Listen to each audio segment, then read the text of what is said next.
Hello friends, welcome back to my channel. আজকে আমি আপনাদের সাথে শেয়ার করব খুবই ট্রেন্ডিং একটা হাতার ডিজাইন, যেটা হচ্ছে পাফ স্লিভ। এই কারণে আমি হাতার পার্টটাকে আলাদা করে কেটে নিলাম এবং কাপড়টাকে 4 ভাঁজ করব। যেহেতু এটা দুটো হাতা বেরোবে, ওই কারণে 4 ভাঁজ করে নিয়েছি এবং পুরোপুরি কাপড়টাকে আমি ইউজ করব, যেহেতু এটা অনেক কুচি পড়বে। কোনো মোহরার মাপ নিইনি, যতটা পরিমাণ কাপড় ছিল ততটাকেই নিয়েছি। মোহরার থেকে অনেকটা বেশি পরিমাণে নিয়েছি।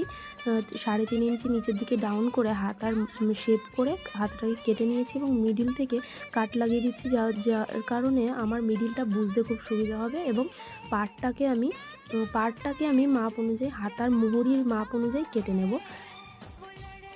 খুবই সহজভাবে আমি হাতার কাটিংটা দেখানোর চেষ্টা করেছি। রেডি হওয়ার পরে ঠিক এই লুকটা দেখা যাবে হাতার।